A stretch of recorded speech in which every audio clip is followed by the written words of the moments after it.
മാസപ്പടിയിൽ ഇത്രയും കാലം വീണയെയും മുഖ്യനെയും ഒക്കെ സംരക്ഷിക്കാൻ CPM രംഗത്തുണ്ടായിരുന്നു. പാർട്ടിയെ തകർക്കാനുള്ള പ്ലാനുകളാണെന്ന് തുടങ്ങി നിരവധി ന്യായീകരണങ്ങളായിരുന്നു CPM മാസപ്പടി വിവാദത്തിൽ ഉയർത്തിയിരുന്നത്.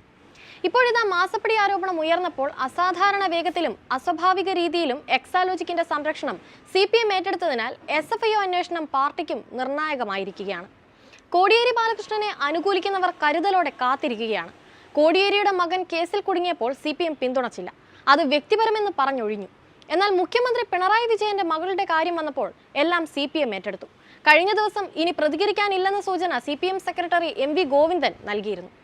അതിനിടയിലും CPMലെ ഒരു വിഭാഗം തിരിച്ചടിക്ക് ഒരുങ്ങുകയാണ്. അതായത് ഹർജിയുമായി കർണാടകയിലേക്ക് പോയത് എല്ലാം കൊണ്ടും മുഖ്യനും വീണയ്ക്കും നല്ല എട്ടിന്റെ പണി തന്നെയാണ് കൊടുത്തതെന്ന് സാരം. രണ്ട് കമ്പനികൾ തമ്മിലുള്ള കരാറിന്റെ അടിസ്ഥാനത്തിലുള്ള സാമ്പത്തിക ഇടപാടെന്നായിരുന്നു മാസപ്പടി ആരോപണം പുറത്തുവന്ന ഘട്ടത്തിൽ CPM സംസ്ഥാന സെക്രട്ടേറിയറ്റ് നൽകിയ വിശദീകരണം. വീണയ്ക്ക് വിശദീകരിക്കാൻ പോലും അവസരം നൽകാതെ ഉന്നത രാഷ്ട്രീയ നേതാവിന്റെ മകളായതിനാൽ പണം നൽകിയെന്ന് ഉത്തരവിൽ ഉൾപ്പെടുത്തിയതിൽ CPM രാഷ്ട്രീയ ലക്ഷ്യം ആരോപിക്കുകയും ചെയ്തു. കർണാടക ഹൈക്കോടതി ഹർജിയോടെ ഇതെല്ലാം അസ്ഥാനത്തായി, അസ്വാഭാവികത തെളിയുകയും ചെയ്തു. ഇതോടെ ഇനി CPM വീണയെ പരസ്യമായി പിന്തുണയ്ക്കില്ല. ഇത് വ്യക്തമാക്കുന്ന തരത്തിലായിരുന്നു MV ഗോവിന്ദന്റെ പ്രതികരണവും. അത് അവരുടെ കമ്പനി കൈകാര്യം ചെയ്തോളും, പാർട്ടിയെ തകർക്കാനാണ് ഇത്തരം ആരോപണങ്ങളെന്ന് നേരത്തെ പറഞ്ഞതാണ്. പിണറായിയുമായി ബന്ധപ്പെട്ട വിഷയത്തിൽ മാത്രമേ പ്രതികരിച്ചിട്ടുള്ളൂ. ഏത് കേന്ദ്ര ഏജൻസിയെ കൊണ്ടുവന്നാലും കേരളത്തിൽ വിലപ്പോവില്ലെന്നും ഗോവിന്ദൻ പറഞ്ഞു.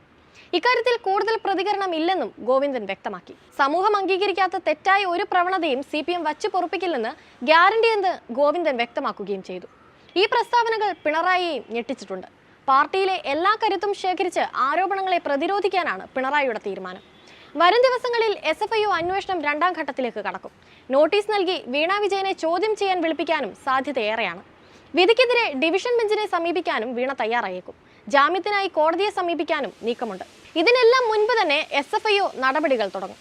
വീണയുടെ കമ്പനിയുടെ രജിസ്ട്രേഡ് ഓഫീസ് AKG സെന്ററാണ്. അതുകൊണ്ട് തന്നെ AKG സെന്ററിലും SFIO പരിശോധനയ്ക്കെത്താൻ സാധ്യതയേറെയാണ്.